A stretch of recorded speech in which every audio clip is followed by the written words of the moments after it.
Captain price എന്നൊരു പട്ടാള കഥാപാത്രത്തെക്കുറിച്ചാണ് ഇന്നത്തെ കഥാപാത്ര നിരൂപണ വീഡിയോ. അതുകൊണ്ട് എല്ലാവർക്കും കാണാൻ പറ്റുന്ന രീതിക്ക് ഞാനൊരു കഥാരൂപത്തിലാണ് ഇത് അവതരിപ്പിക്കാൻ ശ്രമിക്കുന്നത്. എനിക്കൊരു പക്ഷേ ഏറ്റവും ഇഷ്ടപ്പെട്ട ഒരു സാങ്കല്പിക കഥാപാത്രങ്ങളിൽ ഒന്നായിരിക്കും ക്യാപ്റ്റൻ പ്രൈസ് എന്ന് പറയുന്നത്.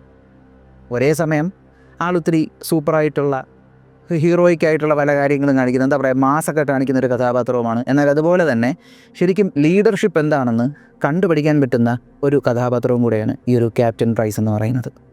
അധികം സമയം കളയാതെ നമുക്കൊരു കഥാപാത്രത്തെക്കുറിച്ചൊന്ന് നോക്കാം. നമസ്കാരം, ഞാൻ വൈശാഖ്. ടെലിസ്കോപ്പിലേക്ക് സ്വാഗതം.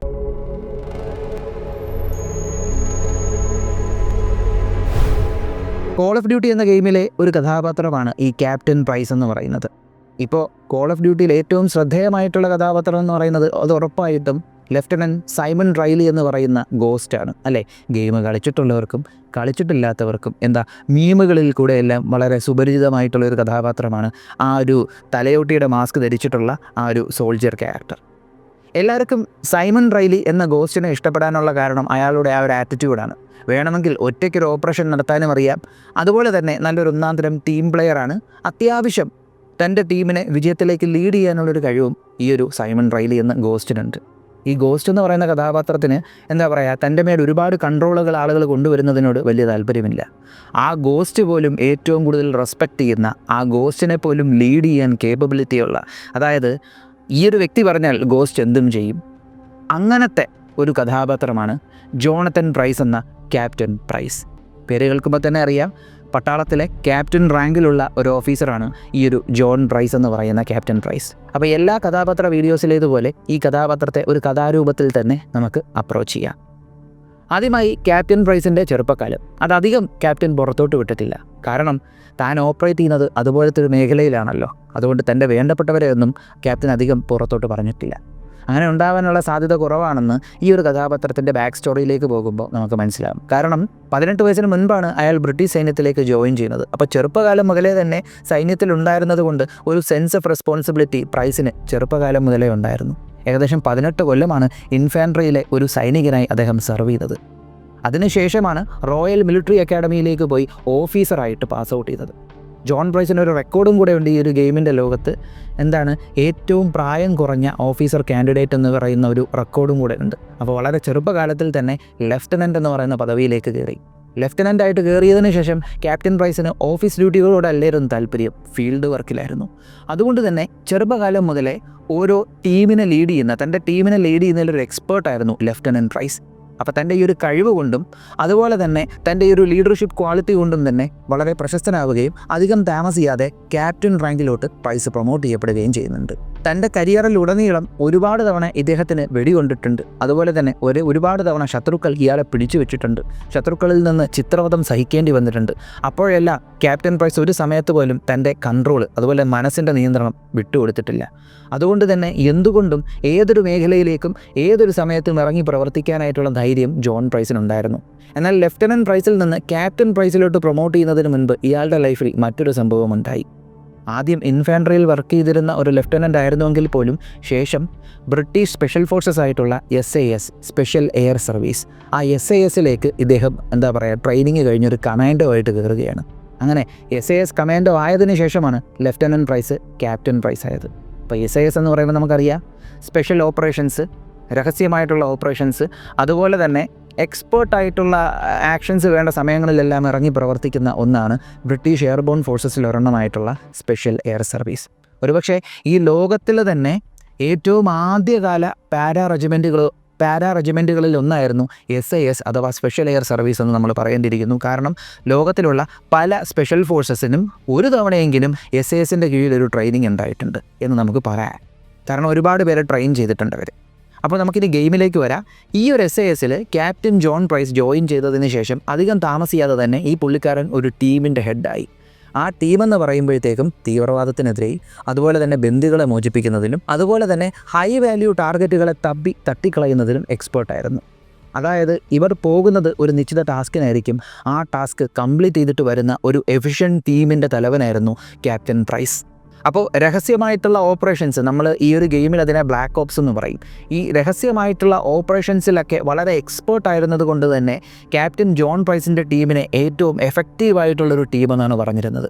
ഒരു ടീം എഫക്റ്റീവ് ആവണമെങ്കിൽ അതിലുള്ള ആളുകളെല്ലാം സൂപ്പറായിരുന്നാൽ പോരാ, അവരെല്ലാം ഒരുമിച്ച് കൊണ്ടുപോയി എഫിഷ്യൻ്റായിട്ട് പ്ലാൻ ചെയ്ത് എക്സിക്യൂട്ട് ചെയ്യാൻ കഴിവുള്ള ഒരു ടീം ലീഡർ ഉണ്ടായിരിക്കണം. ആ ടീം ലീഡറായിരുന്നു ക്യാപ്റ്റൻ പ്രൈസ്. എന്നാൽ ക്യാപ്റ്റൻ പ്രൈസിൻ്റെ ഈ പ്രകടനങ്ങൾ ബ്രിട്ടീഷ് ആർമിയിൽ മാത്രമല്ല ശ്രദ്ധേയമായത്, ലോകം മുഴുവനും ശ്രദ്ധേയമായിട്ടുണ്ടായിരുന്നു. അങ്ങനെയാണ് ഈ ഗെയിമിൽ ക്യാപ്റ്റൻ പ്രൈസിന് ഇത്രയും പ്രാധാന്യം വന്നത്. ഞാൻ ആദ്യം പറഞ്ഞായിരുന്നു, നമ്മളിപ്പോൾ എന്താ പറയുക, ഈ ഗെയിം കളിക്കാത്ത ആളുകളും അതുപോലെ തന്നെ ഗെയിം കളിച്ചിട്ടുള്ള ആളുകളും മിക്ക ആളുകൾക്കും ആദ്യമേ ഇഷ്ടപ്പെടുന്നത് ഗോസ്റ്റിനെയാണ്. കാരണം ഈ മീമിൽ കൂടെ എല്ലാം ഗോസ്റ്റിനൊരു വല്ലാത്തൊരു എന്താ പറയുക ഒരു പരിവേഷമാണ് കൊടുത്തേക്കുന്നത്. പിന്നെ ക്യാരക്ടറും സൂപ്പറാണ്. എന്നാൽ ഒരിക്കലെങ്കിലും കോൾ ഓഫ് ഡ്യൂട്ടി ഗെയിം കളിച്ചിട്ടുള്ള ആളുകൾക്ക് അല്ലെങ്കിൽ കോൾ ഓഫ് ഡ്യൂട്ടി ഗെയിമിൻ്റെ കഥകൾ അറിയാവുന്ന ആളുകൾക്ക് ഉറപ്പായിട്ട് മനസ്സിലാവും ഈ ഗെയിമിൻ്റെ ഈ ഒരു കഥയുടെ പ്രധാന കഥാപാത്രം ക്യാപ്റ്റൻ പ്രൈസാണ്. ക്യാപ്റ്റൻ പ്രൈസ് കഴിഞ്ഞിട്ടുള്ള സൈഡ് റോൾ മാത്രമാണ് ഗോസ്റ്റിനും മറ്റുള്ള കഥാപാത്രങ്ങൾക്കും ഉള്ളത്. ക്യാപ്റ്റൻ പ്രൈസിൻ്റെ ടീമിന് മറ്റൊരു പ്രത്യേകതയും കൂടെ ഉണ്ട് കേട്ടോ. ഇവർ ഒരു തരം ഓപ്പറേഷൻസ് ചെയ്യുന്നതിൽ എക്സ്പേർട്ട് മാത്രമല്ലായിരുന്നു, ഒരു തരം ആയുധം ഉപയോഗിക്കുന്നതിൽ എക്സ്പേർട്ട് മാത്രമല്ലായിരുന്നു. റൂമിൻ്റെ അകത്ത് വെച്ച് ക്ലിയർ ചെയ്യുന്ന ക്ലോസ് ക്വാർട്ടേഴ്സ് കോമ്പാക്റ്റിലും അതുപോലെ ദൂരെ നിന്നുകൊണ്ട് ശത്രുക്കളെ എലിമിനേറ്റ് ചെയ്യുന്ന ആ ഒരു തരം വാർഫെയറിലുമെല്ലാം ആ ടീം എക്സ്പേർട്ടായിരുന്നു. അപ്പോൾ ആ ടീമിനെ നയിക്കുന്ന ആളും അതിനൊത്ത കഴിവുള്ള ആളായിരിക്കണമല്ലോ. അതുതന്നെയാണ് ഈ ഗെയിമിൽ പറയുന്നത്. ക്യാപ്റ്റൻ പ്രൈസിന് ഒരുപോലെ എല്ലാ ആയുധങ്ങളും വഴങ്ങുന്ന ഒരാളായിരുന്നു. പിന്നെ അത് മാത്രമല്ല, എല്ലാ ടെറൈനിലും എഫിഷ്യൻ്റായിട്ട് ഓപ്പറേഷൻസ് കണ്ടക്ട് ചെയ്യാനായിട്ടുള്ള കഴിവുള്ള ആളായിരുന്നു ക്യാപ്റ്റൻ ജോൺ പ്രൈസ്. അതിപ്പോൾ മലയായിക്കോട്ടെ, മൗണ്ടൻസ് ആയിക്കോട്ടെ, ഡെസേർട്ട് ആയിക്കോട്ടെ, കാടായിക്കോട്ടെ, കോസ്റ്റൽ ഏരിയ ആയിക്കോട്ടെ, അവിടെയെല്ലാം എഫിഷ്യൻ്റായിട്ട് ക്യാപ്റ്റൻ പ്രൈസിന് ഓപ്പറേറ്റ് ചെയ്യാൻ പറ്റുമായിരുന്നു. അതുകൊണ്ട് തന്നെ ഈ ഒരു ഗെയിമിൻ്റെ ലോകത്തിൽ ഏറ്റവും പ്രശസ്തനായിട്ടുള്ള SAS ഓപ്പറേറ്ററിൽ ഒരാളായിരുന്നു ക്യാപ്റ്റൻ ജോൺ പ്രൈസ്. അങ്ങനെയാണ് ക്യാപ്റ്റൻ ജോൺ പ്രൈസ് ലോകത്തിലുള്ള മറ്റുള്ള സ്പെഷ്യൽ ഫോഴ്സുകളുടെ ശ്രദ്ധയിൽപ്പെടുന്നതും ഈ സ്പെഷ്യൽ ഫോഴ്സുകളും ബ്രിട്ടീഷ് സ്പെഷ്യൽ ഫോഴ്സുകളും എല്ലാം കൂടെ ചേർന്നിട്ട് ഒരു കൊയിലേഷൻ ടീം ഉണ്ടാക്കുന്നു. അതായത് പല പല രാജ്യങ്ങളിൽ നിന്നുള്ള ഓഫീസേഴ്സ് എല്ലാവരും കൂടെ ചേർന്നുള്ള ഒരു ടീം നിർമ്മിക്കുകയും ആ ടീമിൻ്റെയും ചാർജ് ക്യാപ്റ്റൻ പ്രൈസിന് കൊടുക്കുന്ന ഒരു സിനാരിയോ ഈ ഗെയിമിലേക്ക് വരുന്നുണ്ട്. എന്നാൽ SAS വന്നതിന് ശേഷമാണ് ക്യാപ്റ്റൻ പ്രൈസിൻ്റെ പ്രശസ്തമായിട്ടുള്ള ആ ഒരു കോൾ സൈൻ, ആ ഒരു കോഡ് നെയിം ക്യാപ്റ്റൻ പ്രൈസിന് കിട്ടുന്നത് ബ്രാവോ 6. ഇപ്പോൾ എന്താ പറയുക, കോൾ ഓഫ് ഡ്യൂട്ടി ഗെയിം കളിച്ചിട്ടുള്ള ആളുകൾ ഒരിക്കലെങ്കിലും പറയുന്നൊരു ഡയലോഗായിരിക്കും ബ്രാവോ 6 ഗോയിങ് ഡാർക്ക്. അത് ഈ പറയുന്ന ക്യാപ്റ്റൻ പ്രൈസിൻ്റെ ഡയലോഗാണ്. ഞാൻ ആ ഗെയിം കളിച്ചിട്ടുള്ള ആളാണ്. ആ ഗെയിം ഞാൻ കളിക്കാനുള്ള കാരണം തന്നെ ക്യാപ്റ്റൻ പ്രൈസ് എന്ന് പറയുന്ന കഥാപാത്രമാണ്. എനിക്ക് ഒരുപാട് ഇഷ്ടമാണ് ആ ഒരു കഥാപാത്രത്തെ. കാരണം ഈ ഒരു കഥാപാത്രത്തിൻ്റെ ലീഡർഷിപ്പ് ക്വാളിറ്റി വളരെ എക്സെപ്ഷണൽ ആയിട്ടുള്ള ഒന്നാണ്. അപ്പോൾ ഇനി നമുക്ക് ഈ കഥാപാത്രത്തിൻ്റെ ഏറ്റവും സ്പെഷ്യലായിട്ടുള്ള മറ്റൊരു കാര്യത്തെ കൂടെ പറയാം.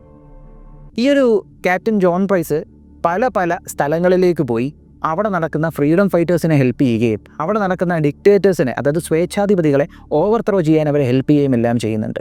ഇതെല്ലാം അവരുമായിട്ടുള്ള റിലേഷൻഷിപ്പ് മെയിൻറ്റെയിൻ ചെയ്യാനായിട്ടുള്ള ഉദ്ദേശത്തോടു കൂടിയാണ് ജോൺ പ്രൈസിനെ ഓരോ ആളുകൾ ഈ ഒരു മിഷൻ ഏൽപ്പിച്ച് വിടുന്നത്. എന്നാൽ ഇതെല്ലാം എന്താ പറയുക സീക്രട്ട് മിഷൻസാണ് കേട്ടോ, ഒന്നും പുറത്തു പോകത്തില്ല.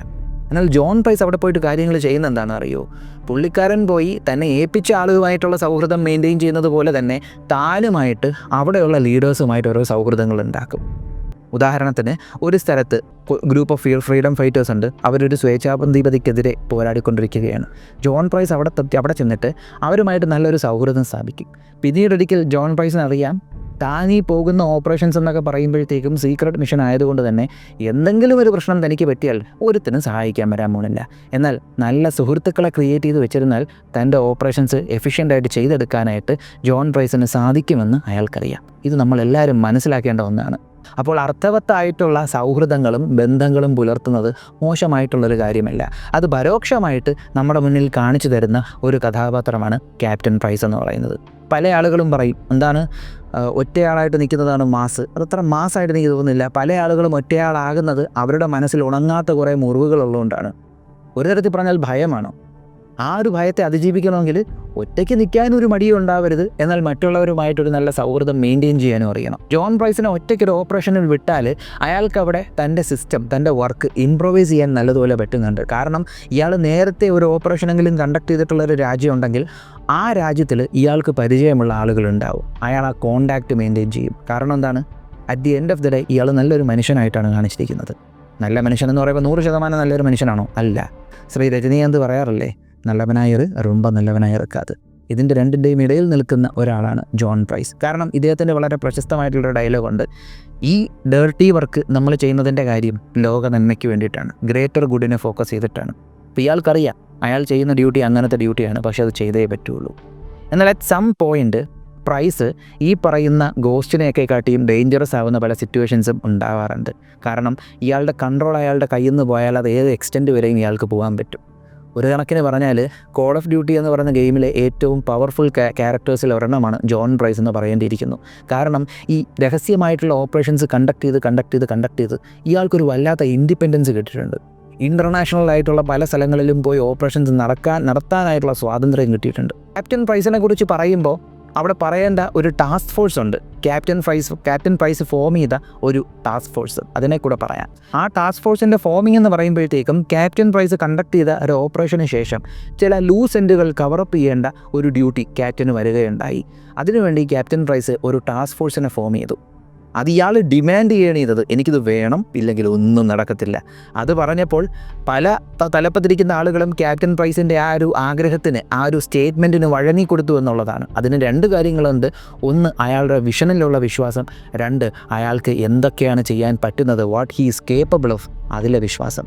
ഇതൊക്കെയാണ് ഒരു ക്യാരക്ടറിനെ മാസാക്കുന്നത് അല്ലേ. അങ്ങനെ ക്യാപ്റ്റൻ ജോൺ പ്രൈസ് ക്രിയേറ്റ് ചെയ്യുന്ന ടീമാണ് ടാസ്ക് ഫോഴ്സ് 141. 1 എന്നർത്ഥം വരുന്ന രീതിക്ക് ടാസ്ക് ഫോഴ്സ് 141. ആ ഒരു ടീമിൽ വരുന്ന ആളാണ് ഈ ഒരു ഗോസ്റ്റ് എന്ന് പറയുന്നത്. അപ്പോൾ ബേസിക്കലി ഗോസ്റ്റ് എന്ന് പറയുന്നത് ക്യാപ്റ്റൻ പ്രൈസിൻ്റെ കമാൻഡിലുള്ള ഒരു ഉദ്യോഗസ്ഥൻ മാത്രമാണ്. ഇനി ജോൺ പ്രൈസിൻ്റെ ക്യാരക്ടറിലേക്ക് നമുക്ക് പോകേണ്ടിയിരിക്കുന്നു. ജോൺ പ്രൈസ് സാധാരണ ഒരു മനുഷ്യനാണ്. ഇയാൾ ടെൻഷൻ അടിക്കുന്ന സാഹചര്യങ്ങളുണ്ട്. ഇയാൾ ശരിക്കും അകപ്പെട്ടു പോയി എന്ന് തോന്നുന്ന സാഹചര്യങ്ങളുണ്ട്. എന്നാൽ ആ സമയങ്ങളിലെല്ലാം അയാൾക്ക് മനസ്സിലാക്കുന്നൊരു കാര്യമുണ്ട്, അവിടെ പാനിക്കായിട്ട് കാര്യമില്ല. ജോൺ പ്രൈസ് ഒരു ഫിക്സഡ് സിസ്റ്റത്തിൽ ഓപ്പറേറ്റ് ചെയ്യുന്ന ഒരാളല്ല, ഒരു കെട്ടുപാടുകൾക്കും ബന്ധിതനായിട്ട് നിൽക്കുന്ന ഒരാളല്ല. തൻ്റെ സാഹചര്യത്തിൽ തൻ്റെ ഡ്യൂട്ടി കംപ്ലീറ്റ് ചെയ്യാനായിട്ട് പല രീതിക്കും പല കാര്യങ്ങൾക്കും സിറ്റുവേഷനെ ഇംപ്രവൈസ് ചെയ്യാൻ കഴിവുള്ള ഒരാളാണ് ജോൺ പ്രൈസ്. അതുകൊണ്ട് തന്നെയാണ് അയാൾ അത്രയും പവർഫുൾ ആവുന്നത്. സിറ്റുവേഷൻ അനുസരിച്ച് ഇംപ്രവൈസ് ചെയ്യും, ആ സിറ്റുവേഷനെ ഓവർകം ചെയ്യുകയും ചെയ്യും. വളരെ പ്രശസ്തമായിട്ടുള്ളൊരു സിനിമാ ഡയലോഗാണല്ലോ അത്, ഇംപ്രവൈസ്, അഡാപ്റ്റ്, ഓവർകം. അത് ഏറ്റവും കൂടുതൽ ചെയ്യുന്ന ഒരു കഥാപാത്രങ്ങളിൽ ഒന്നായിട്ട് ക്യാപ്റ്റൻ പ്രൈസിനെ നമ്മൾ പറയുന്നുണ്ട്. കാരണം ഓരോ മനുഷ്യനെയും ചുറ്റിപ്പറ്റി നിൽക്കുന്ന സാഹചര്യങ്ങൾ അവനെ എപ്പോഴും എഫക്റ്റ് ചെയ്തുകൊണ്ടിരിക്കും. അപ്പോൾ ഞാൻ ഇങ്ങനെ മാത്രമേ പെരുമാറുള്ളൂ, ഞാൻ ഇങ്ങനത്തെ ഒരാളാണ് എന്നും പറഞ്ഞ് ജീവിച്ചാൽ നമുക്ക് പല സ്ഥലങ്ങളിലും പല ബുദ്ധിമുട്ടുകളും ഫേസ് ചെയ്യേണ്ടി വരും. പക്ഷെ അങ്ങനെയല്ല ചെയ്യേണ്ടത്. സാഹചര്യങ്ങൾക്കനുസരിച്ച് നമ്മൾ ആ സാഹചര്യത്തിനൊത്ത രീതിക്ക് പെരുമാറേണ്ടി വരും. അവിടെ അതിന് വേണ്ടിയിട്ടുള്ള ഡിസിഷൻസ് എടുക്കാനും പറ്റണം. അടുത്തത് ക്യാപ്റ്റൻ പ്രൈസിൻ്റെ ഡിസിഷൻ മേക്കിംഗ് സ്കിൽ. ഇത് എടുത്തു പറഞ്ഞേ പറ്റുള്ളൂ. ഈ ക്യാരക്ടറിനെ ക്രിയേറ്റ് ചെയ്ത ആൾ ഒരു ഗംഭീര ഡിസിഷൻ മേക്കറായിട്ടാണ് ക്യാപ്റ്റൻ പ്രൈസിനെ കാണിച്ചേക്കുന്നത്. കാരണം ഒരു സമയത്ത് ഒരു സാഹചര്യത്തിൽ അയാൾ ഡിസിഷൻ എടുക്കാൻ മടിക്കാറില്ല. ഒരു വളരെ പ്രശസ്തമായിട്ടുള്ള ഒരു മഹാൻ്റെ ഒരു സ്പീച്ചുണ്ട്. ആ മഹാൻ ആരെന്ന് ഞാൻ പറയുന്നില്ല. നിങ്ങൾ ആരെങ്കിലും ആ സ്പീച്ച് കണ്ടിട്ടുണ്ടെങ്കിൽ ഞാൻ ഈ ഡയലോഗ് പറയുമ്പോഴത്തേക്കും ആ മഹാൻ ആരാണെന്ന് കമൻറ്റ് ചെയ്യുക. പല ആളുകളും കേട്ടിട്ടുണ്ടെന്ന്, കാരണം ശരിക്കും ഒരു ഹീറോയിക് ആയിട്ടുള്ളൊരു വ്യക്തിയായിരുന്നു അദ്ദേഹം. അദ്ദേഹം പറയുന്ന ഒരു കാര്യമുണ്ട്. എന്താണ്? ഉറപ്പായിട്ടും ഏത് സിറ്റുവേഷനിലും നമ്മൾ ചെയ്യേണ്ട ഒരു കാര്യം ഡിസിഷൻ എടുക്കുക എന്നുള്ളതാണ്, തീരുമാനങ്ങൾ എടുക്കുക എന്നുള്ളതാണ്. ഒരു മനുഷ്യന് തീരുമാനമില്ല എടുക്കാൻ പറ്റാണ്ടാവുന്ന അവസ്ഥ എന്ന് പറയുന്നത് അയാൾക്ക് ധൈര്യമില്ലാത്തത് കൊണ്ടാണ്. നമ്മളത് എപ്പോഴും മനസ്സിലാക്കണം. നമ്മളിപ്പോൾ ഒരു കാര്യത്തിന് ഒരാളോട് പറയുമ്പോൾ അയാൾക്ക് അവിടെ ആ ഒരു തീരുമാനം എടുക്കാൻ പറ്റുന്നില്ലെങ്കിൽ he is unsure about it. അയാൾക്ക് അവിടെ ഭയമുണ്ട്. എന്തുകൊണ്ട് ഭയം വരുന്നു? ആ സിറ്റുവേഷനെക്കുറിച്ചുള്ള ഇൻഫർമേഷൻ മനസ്സിലാക്കാൻ പറ്റുന്നില്ല, കൂടുതൽ കാര്യങ്ങൾ പ്രോസസ്സ് ചെയ്യാൻ പറ്റുന്നില്ല, അതുകൊണ്ട് ഡിസിഷൻ എടുക്കാൻ പറ്റുന്നില്ല, അല്ലേ? ക്യാപ്റ്റൻ പ്രൈസ് എന്ന് പറയുന്ന ഈ ഒരു കഥാപാത്രം, ഞാൻ പറഞ്ഞല്ലോ, ഞാൻ ഈ ഒരു ഗെയിം കളിച്ചത് തന്നെ ഈ ഒരു കഥാപാത്രത്തെ കൂടുതൽ മനസ്സിലാക്കാനായിട്ടാണ്. ഈ ക്യാപ്റ്റൻ പ്രൈസ് എന്ന് പറയുന്ന കഥാപാത്രം അറ്റ് ടൈംസ് കണ്ണും പൂട്ടി ഡിസിഷൻ എടുക്കും. എന്നിട്ട് ആ ഡിസിഷൻ്റെ ഔട്ട്കമ്മിനെ പുള്ളിക്കാരൻ, എൻ്റെ തീരുമാനമാണ്, അപ്പോൾ അതിൻ്റെ എഫക്റ്റ് എന്നിലാണ് ഉണ്ടാവേണ്ടത്, ഇതെൻ്റെ തീരുമാനമാണ്, അപ്പോൾ എന്തുണ്ടായാലും അത് എൻ്റെ ഉത്തരവാദിത്തമാണ് എന്ന് പറഞ്ഞ് ക്യാപ്റ്റൻ പ്രൈസ് ഇറങ്ങാറുണ്ട്. അത് ഒരു ലീഡറിൻ്റെ ഏറ്റവും ഇമ്പോർട്ടൻറ്റ് ക്വാളിറ്റിയാണ്. അങ്ങനെ ഇറങ്ങുന്നത് കൊണ്ട് തന്നെ അയാൾക്ക് ഫേവറബിളായിട്ട് നിൽക്കുന്ന, അയാളിൽ ഡിവോട്ടഡ് ആയിട്ട് നിൽക്കുന്ന മറ്റുള്ളവർ ക്യാപ്റ്റൻ്റെ പിന്നാലെ വരും.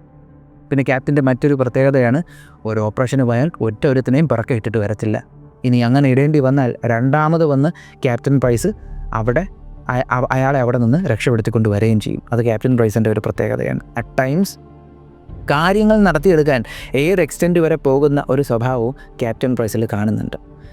എന്നാൽ ഈ ക്യാപ്റ്റൻ പ്രൈസ് എന്ന് പറഞ്ഞ ഒരു കഥാപാത്രത്തെ എപ്പോഴും തൻ്റെ ഇമോഷൻസിനെ കൺട്രോൾ ചെയ്ത് വെക്കാറുണ്ട്. ചുറ്റിനും ആയുധധാരികൾ നിന്നാൽ പോലും അയാളുടെ തനതായിട്ടുള്ള ശൈലിയിലായിരിക്കും സംസാരിക്കുന്നത്. ക്യാപ്റ്റൻ പ്രൈസ് ഒരു ഉദ്യോഗസ്ഥനാണെങ്കിൽ പോലും അനാവശ്യമായിട്ടുള്ള സംഘർഷങ്ങൾ അയാൾ ഒഴിവാക്കാൻ ശ്രമിക്കുന്നുണ്ട്. എന്നാൽ ഇയാൾക്ക് ഒട്ടും സഹിക്കാൻ പറ്റാത്തൊരു കാര്യം പിറക്കെ നിന്ന് കുത്തുന്ന ചില മഹാന്മാരുണ്ടല്ലോ, അവരെയാണ് ക്യാപ്റ്റൻ പ്രൈസിന് ഒട്ടും സഹിക്കാൻ പറ്റാത്ത കാര്യം.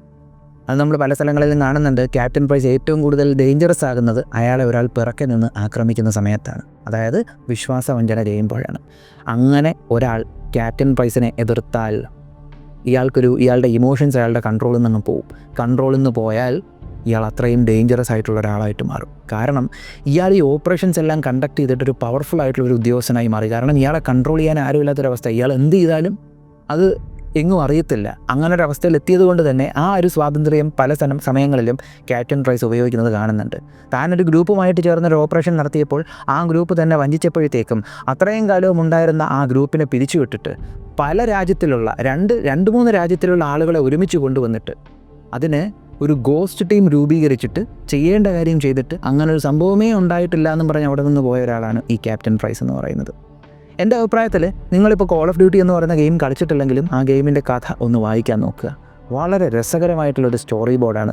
അതിൽ ഈ ക്യാരക്ടറിനെ നമുക്ക് ഒരുപാട് ഇഷ്ടപ്പെടുകയും ചെയ്യും. ക്യാപ്റ്റൻ പ്രൈസിൻ്റെ ക്യാരക്ടർ അനാലിസിസിൽ നമ്മൾ ഏറ്റവും കൂടുതൽ എടുത്തു പറയുന്നത് ഓരോ സാഹചര്യത്തിനനുസരിച്ചുള്ള തീരുമാനമെടുക്കാനുള്ള അയാളുടെ ധൈര്യമാണ്. സാഹചര്യത്തിനനുസരിച്ച് മാറ്റേണ്ട കാര്യങ്ങൾ മാറ്റുക. കുറേ കാലം ഫോളോ ചെയ്ത് വന്നിരുന്ന രീതികൾ ഇത് ഞാൻ ഇങ്ങനെയേ ചെയ്യുള്ളൂ, ഇങ്ങനെ ഇത് നടക്കാൻ പാടുള്ളൂ എന്നുള്ളൊരു ചിന്ത, ആ ചിന്ത വിട്ടിട്ട് തൻ്റെ ഒബ്ജക്റ്റീവ് അത് കംപ്ലീറ്റ് ചെയ്യാനായിട്ട് സാഹചര്യത്തിനനുസരിച്ച് ഇംപ്രവൈസ് ചെയ്യുക എന്നുള്ളൊരു ക്വാളിറ്റിയും നമ്മൾ മനസ്സിലാക്കണം. ഇനി മറ്റൊരു കാര്യം, ക്യാപ്റ്റൻ പ്രൈസ് എന്നൊക്കെ ഞാൻ പറഞ്ഞപ്പോഴത്തേക്കും, ഇതിനെക്കുറിച്ച് ഇത്രയും പറഞ്ഞപ്പോഴത്തേക്കും ആദ്യമായിട്ട് ഈ ഒരു ക്യാരക്ടറിനെ കുറിച്ച് കേൾക്കുന്ന ആളുകൾ വിചാരിച്ചിട്ടുണ്ട് അപ്പോൾ മാസ് ക്യാരക്ടറായിരിക്കും, ആരടുത്തും മിണ്ടാതെ ഇങ്ങനെ മസിൽ പിടിച്ച് ഞാൻ ഗൗരവത്തിൽ നടക്കും, അങ്ങനെയുള്ള ഒരാളാണ് ക്യാപ്റ്റൻ പ്രൈസ് എന്ന് വിചാരിച്ചാണ്. No, he's a great people person. ആളുകളുമായിട്ടുള്ള അയാളുടെ ആളുകളുമായിട്ട് അയാൾക്ക് നല്ലതുപോലെ ഇടപഴകാൻ അറിയാം, നല്ലൊരു ഡിപ്ലോമാറ്റിക്കായിട്ട് ആളുകളോട് ഡീൽ ചെയ്യാൻ പറ്റും. അതുകൊണ്ട് തന്നെയാണ് അയാളൊരു നല്ല ഉദ്യോഗസ്ഥനായിട്ട് നിൽക്കുന്നതും. അത് ഞാൻ നേരത്തെ പറഞ്ഞില്ലേ, ഒരു തവണ ക്യാപ്റ്റൻ പ്രൈസുമായിട്ട് സംസാരിച്ച ഒരാൾ പിന്നെ ഒരിക്കലും ക്യാപ്റ്റൻ പ്രൈസിനെ മറക്കത്തില്ല.